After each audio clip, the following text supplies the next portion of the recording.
Spirituality has a different meaning for each of us, it seems.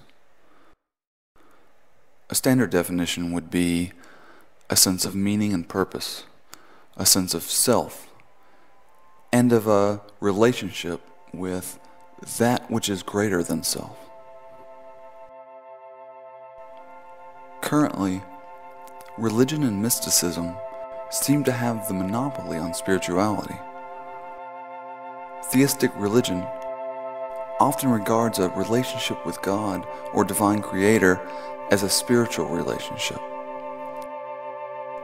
while mystics often find a relationship to a supernatural force or power. The bottom line is that, almost universally, spirituality has something to do with a relationship on one level or another. As subjective as these things can be, we begin to recognize changes in these notions. For social progress tends to carve a path for understandings that stand the test of time. In the modern age, we have the ability to look far in our past and examine what our ancestors used to consider real, and then compare those ideas to what we understand today. Many spiritual practices which have existed in the past no longer exist due to the understandings that we have come about in the regard to natural phenomenon. As a basic example, early religions often sacrificed animals for certain purposes. This rarely happens today, as the relevance of such an act has proven pointless in its desired effect.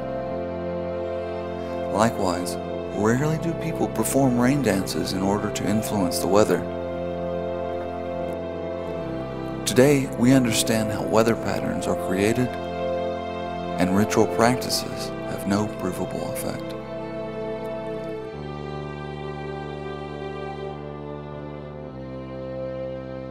Similarly, the idea of praying to a god for a particular request has also statistically proven to have no effect on an outcome.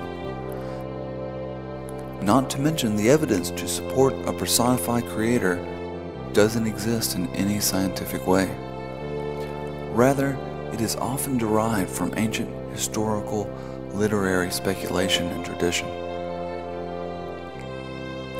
Establishment religion, in many ways, seems to be rooted in a perceptual misunderstanding about life's processes.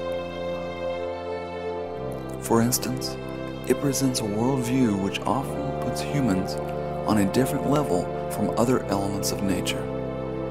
This spiritual ego has led to dramatic conflicts for generations, not only between human beings, but inadvertently between us and the environment itself. However, as time has moved forward, science has shown how human beings are subject to the exact same forces of nature as everything else.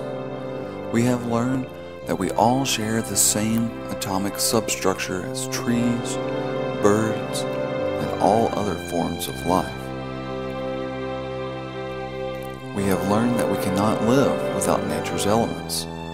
We need clean air to breathe, food to eat, energy from the sun, and so on.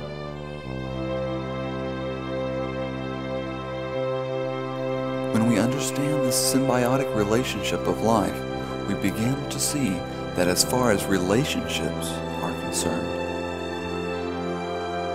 our relationship to the planet is the most profound and important. The medium by which this is expressed is science. For the scientific method has allowed us insight into these natural processes, so we can better understand how we fit into this life system as a whole. This could be called a spiritual awakening.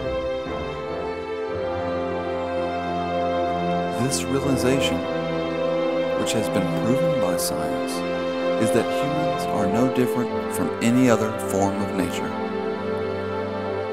While our integrity is only as good as the integrity of our environment to which we are a part. This understanding presents an entirely different spiritual worldview,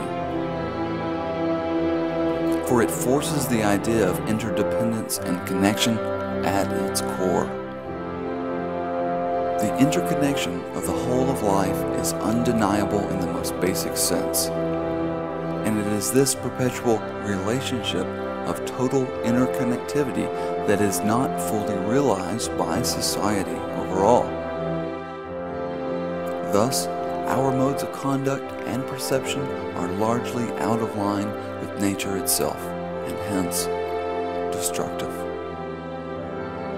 Nature itself is our teacher, and our social institutions and philosophies should be derived from this foundational and invariably spiritual understanding. The faster this kind of, quote, spiritual awakening spreads,